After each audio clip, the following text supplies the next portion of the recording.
Mas aprove a Deus que já é o 4º ano, isso? Terceiro ano. Amém, Jesus. Deus abençoe com mais anos. Desde já também eu louvo a Deus pela vida da minha esposa, Elane Ventura, essa minha amiga,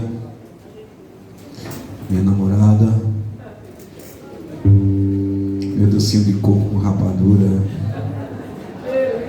Rapaz, ela sabe que não me canso de olhar para ela. De vez em quando Jesus me acorda para orar de madrugada e eu não deixo de olhar para ela dormindo. Parece um anjo, Jesus. Ainda bem que não é anjo, porque a Bíblia diz que anjo não tem sexo, né? Não é ser humano, né? É um ser humano. E eu louvo a Deus pela vida dela, dos meus filhos, Vitor. Louvo a Deus pelo Ministério Ventura que está aqui. Louvo a Deus por cada um de vocês que está aqui nessa noite. Ivana, que eu gosto de sempre ver. Leide, demais irmãos, não quero citar pelo nome para não ser injusto com demais, mas eu digo que eu amo vocês em Cristo Jesus. Amém? Eu convido a todos, sem muita demora, a abrir a palavra do Senhor no Evangelho segundo São João, no capítulo 4, um texto já demasiadamente conhecido, mas eu quero ler o texto até o verso 24.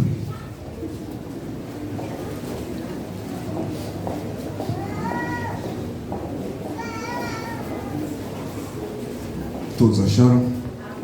Se tiver alguém ao seu lado que não tem a Bíblia, por favor, compartilhe com ele ou com ela, para que todos nós possamos ler a palavra do Senhor. Evangelho segundo São João, capítulo 4, diz assim: E quando o Senhor entendeu que os fariseus tinham ouvido que Jesus fazia, batizava mais discípulos que João, embora que Jesus mesmo não batizava mais os seus discípulos, deixou a Judéia e foi outra vez para a Galileia, e era necessário passar por Samaria. E foi, pois, a uma cidade de Samaria chamada Sicar, ou em outra tradução, Siquém, junto à herdade que Jacó tinha dado ao seu filho José. E estava ali a fonte de Jacó. Jesus, pois, cansado do caminho, assentou-se junto à fonte. E isso era quase meio-dia, a hora sexta. E veio uma mulher de Samaria tirar água, e disse-lhe Jesus: dá-me de beber. Porque os seus discípulos tinham ido à cidade comprar comida. Disse, pois, a mulher samaritana: como, sendo tu judeu, me pedes a beber a mim, que sou mulher samaritana? Porque os judeus não se comunicavam com os samaritanos. Jesus respondeu e disse: se tu conheceras o dom de Deus, e quem é o que te diz, dá-me de beber, tu lhe pediria e ele lhe daria água viva. E disse a mulher: Senhor, tu não tens com que tirar a água do poço, é fundo. Onde, pois, tens a água viva? És tu maior que o nosso pai Jacó, que nos deu o poço, bebendo ele próprio dele, e seus filhos bebeu desse poço, e seu gado? Jesus respondeu e disse: qualquer que beber desta água tornará a ter sede, mas aquele que beber da água que eu lhe der nunca terá sede, porque a água que eu lhe der se fará nele uma fonte de água que salta para a vida eterna. Disse a mulher: Senhor, dá-me dessa água, para que eu não mais tenha sede e não venha aqui tirar. Disse-lhe Jesus: vai, chama o teu marido e vem cá. A mulher respondeu e disse: não tenho marido. Disse-lhe Jesus: disseste bem, não tem marido, porque tiveste 5 maridos, o que tens agora não é teu marido, e isso disseste com verdade. Disse a mulher: Senhor, vejo que tu és profeta. Os nossos pais adoravam neste monte, mas vocês dizem que é em Jerusalém o lugar onde se deve adorar. Disse-lhe Jesus: mulher, crê-me que a hora vem em que nem neste monte, nem em Jerusalém adorareis o Pai. Vós adorais o que não sabes, Nós adoramos o que sabemos, porque a salvação vem dos judeus. Mas a hora vem, e agora é, em que os verdadeiros adoradores adorarão o Pai em espírito e em verdade, porque o Pai procura os tais que assim o adorem. Deus é espírito, e importa que os que o adoram, adorem em espírito e em verdade. Você pode dar uma glória a Jesus? Aleluia, aleluia. Para mim particularmente, e eu acredito para muitos demais irmãos e irmãs que gostam de perscrutar nas Escrituras Sagradas, de ler e conhecer sobre Jesus, de ver e ouvir pela fé, como se ele estivesse pessoalmente conversando, sabe que esse texto é um dos mais maravilhosos textos da Bíblia. Porque esse texto nos apresenta em comum ou diferenciado de outros. Em comum, porque é Jesus trazendo revelações, é o Verbo vivo falando da palavra viva, é o Senhor Criador falando que é uma água viva, e traz um ensino maravilhoso. Mas o que traz de diferente é todo esse contexto.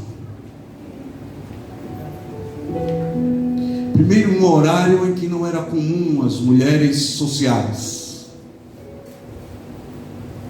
jovens, donzelas, mulheres de família.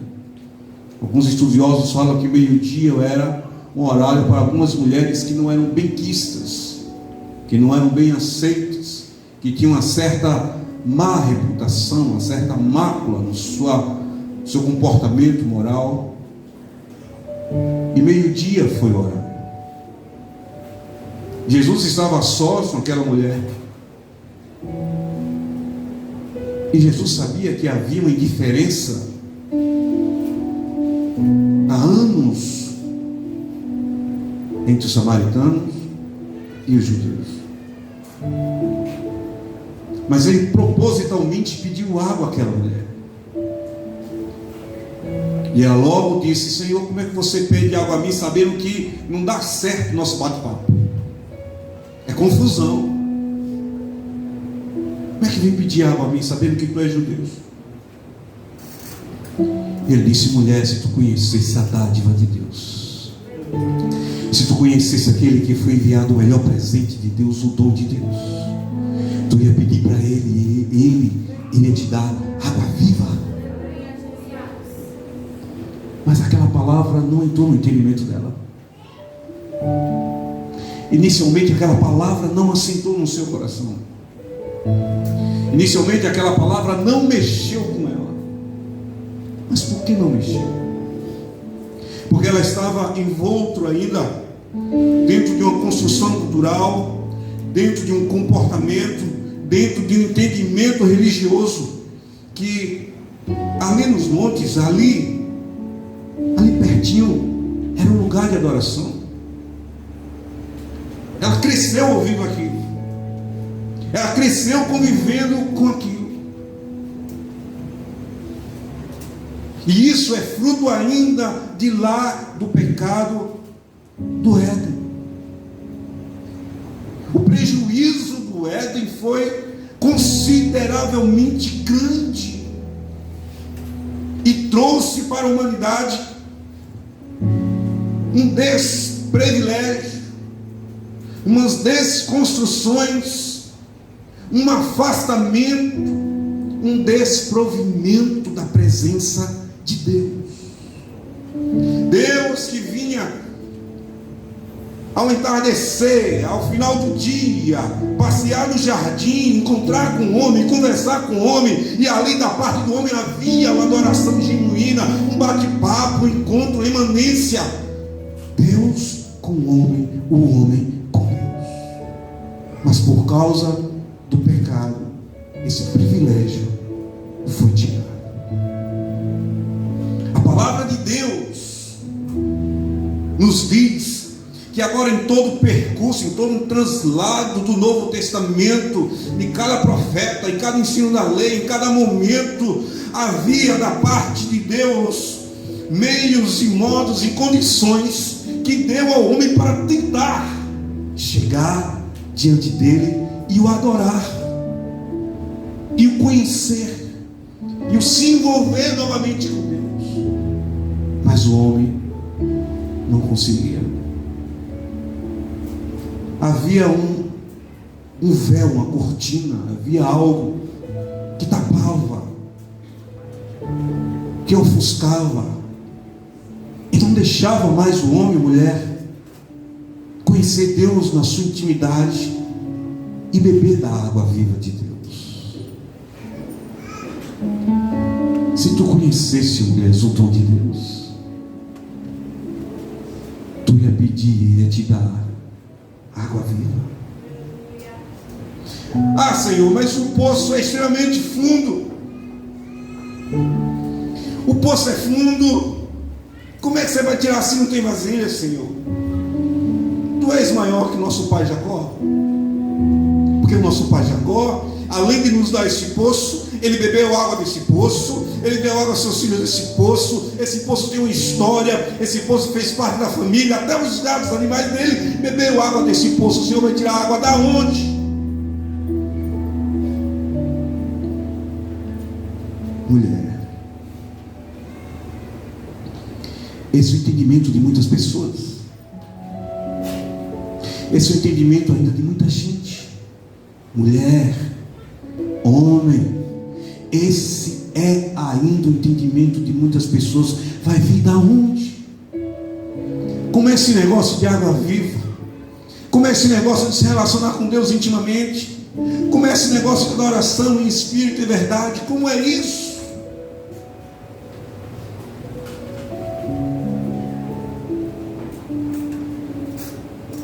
A Bíblia deixa bem claro que existe dois tipos de pessoas que Deus procura. Eu já falei isso aqui algumas vezes e vou repetir.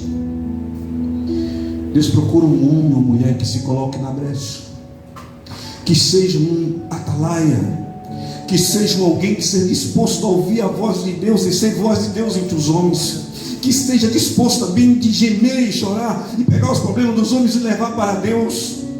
De alguém que se coloque na brecha. Realmente Deus precisa disso, que seja na família, que seja na sociedade, que seja na igreja, seja onde for. Deus precisa de alguém que esteja na brecha, e Deus está procurando isso. Mas tem outra pessoa que Deus procura. A Bíblia diz que Deus procura alguém que é verdadeiramente um adorador do Deus Jeová.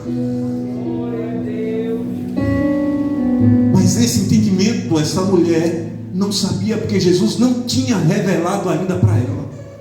O que tinha nela é uma certeza que tudo que ela tinha vivido era o certo, era o melhor caminho.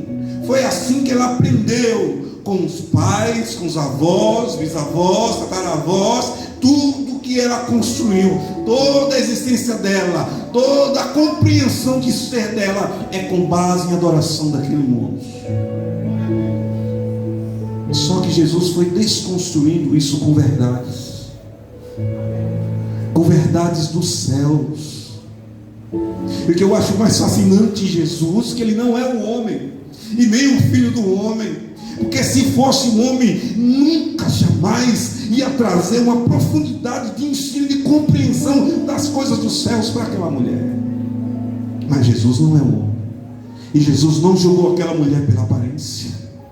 Jesus poderia reservar aquele ensino para Marta, para Maria, ou talvez para os próprios discípulos, ou quem sabe para Lázaro, que ele gostava muito, era amigo íntimo. Mas ele reservou aquele momento, e ele disse para ela: olha, mulher, se você beber dessa água aqui que eu te pedi, você vai novamente ter sede.